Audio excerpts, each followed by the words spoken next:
پارہ نمبر 9 جس کا آغاز ان لفظوں سے ہوتا ہے قال الملأ الذين استكبروا من قومه لنخرجنك يا شعيب والذين آمنوا معك من قريتنا، اور اختتام ان لفظوں سے ہوا وَإِن تَوَلَّوْا فَاعْلَمُوا أَنَّ اللَّهَ مَوْلَاكُمْ نِعْمَ الْمَوْلَى وَنِعْمَ النَّصِيرُ۔ آغاز میں اسلام دشمن متکبر سرداروں کی دھمکیوں کا تذکرہ، اختتام پہ میرے رب کی جانب سے نصرت خداوندی اور حفاظت خداوندی کا تذکرہ ہے۔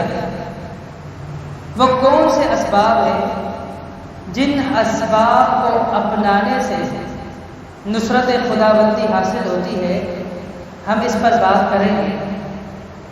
وہ اسباب جن اسباب کو اپنانے سے اللہ کی مدد حاصل ہوتی ہے، ان اسباب میں سے پہلا سبب تقوی اختیار کرنا ہے۔ ایمان کے ساتھ تقوی وہ دولت ہے، اگر تم اختیار کر لو زندگی کے ہر گوشے کو اللہ برکتوں سے بھر دے گا۔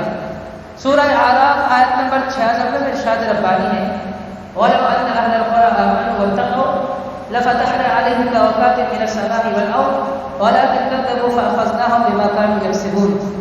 اگر ان بستیوں کے رہنے والے ایمان لاتے اور پرہیزگاری اختیار کرتے تو ہم ان پر آسمان اور زمین کی برکتیں کھول دیتے، لیکن انہوں نے تکذیب کی تو ہم نے ان کے اعمال کی وجہ سے ان کو پکڑ لیا۔ تو اس آیات کریمہ میں اللہ تبارک و تعالی نے تقوی اختیار کرنے کا حکم دیا، اور تقوی اختیار کرنا یہ ایک سبب ہے اللہ رب العالمین کی نصرت کا۔ اور دوسرا سبب کثرت سے دعا کرنا۔ دعا رب کے تعلق کا نام ہے۔ جس قدر دعا توجہ سے ہو، عاجزی سے ہو، یقین سے ہو، اور اللہ رب العالمین کو منتیں اور سماجتیں کرنی پڑے اس میں، تو اتنی زیادہ اللہ رب العالمین کی مدد حاصل ہوتی ہے۔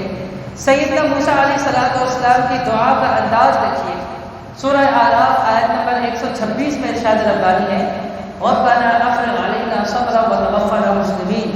ہے ہمارے رب، ہمارے اوپر صبر کا فیضان فرما، ہمیں بلانا تو حالت اسلام میں بلانا۔ جب بھی تو ہمیں اپنے پاس بلائے تو حالت اسلام میں ہمیں اپنے پاس بلانا۔ تو اس آیات کریمہ میں اللہ تبارک و تعالی نے نصرت خداوندی کا دوسرا سبب بیان کیا ہے، اور وہ ہے کثرت دعا۔ اور تیسرا سبب نصرت خداوندی کا اس پارے کے اندر جو بیان ہوا ہے وہ ہے توبہ استغفار کرنا۔ سیدنا موسیٰ علیہ السلام کے حوالے سے آپ نے ابھی سنا کہ توبہ استغفار کا انداز کیا تھا، کس قدر وہ اپنے رب سے توبہ اور استغفار کر رہے ہیں، اور کس قدر عاجزی اور انکساری سے وہ اپنے رب سے دعا مانگ رہے ہیں۔ اور اسی سورہ اعراف آیت نمبر 149 میں ارشاد ربانی ہے قالوا لئن لم يرحمنا ربنا ويغفر لنا لنكونن من الخاسرين۔ تو وہ کہنے لگے اے ہمارے رب، اگر تو نے ہم پر رحم نہیں کیا اور ہمارے گناہوں کو معاف نہیں کیا تو یقیناً ہم خسارہ پانے والوں میں سے ہو جائیں گے۔ اور سورہ اعراف آیت نمبر 151 میں قال رب اغفر لي ولأخي وادخلنا في رحمتك وانت ارحم الراحمین۔ موسیٰ علیہ السلام نے فرمایا اے میرے رب، تم میرے بھی گناہ بخش دے اور میرے بھائی ہارون علیہ السلام کے بھی گناہ کو معاف کر دے، وادخلنا في رحمتك، اور ہم دونوں کو اپنی رحمت کے ساتھ جنت میں داخل کر دے، بے شک تو بہت زیادہ رحم کرنے والا ہے۔ تو ان آیات کریمہ میں اور اس بارے میں اللہ تبارک و تعالیٰ نے تیسرا سبب نصرت خداوندی کا جو بیان کیا وہ ہے توبہ اور استغفار۔ نصرت خداوندی کا چھوٹا سبب اللہ کا ذکر کرنا۔ نیک لوگ جب تک اللہ کا ذکر کیا کرتے ہیں، حکمت اور بصیرت کے دروازے اللہ کی نصرت سے کھول دیے جاتے ہیں۔ سورہ اعراف آیت نمبر 201 میں ارشاد ربانی ہے ان الذين اتقوا اذا مسهم طائف من الشيطان تذكروا فاذا هم مبصرون۔ یقیناً جو لوگ تقوی اختیار کرنے والے ہیں، جب ان کو کوئی خطرہ شیطان کی طرف سے آ جاتا ہے تو وہ ذکر خداوندی میں لگ جاتے ہیں، میرا رب انہیں بصیرت سے نواز دیا کرتا ہے۔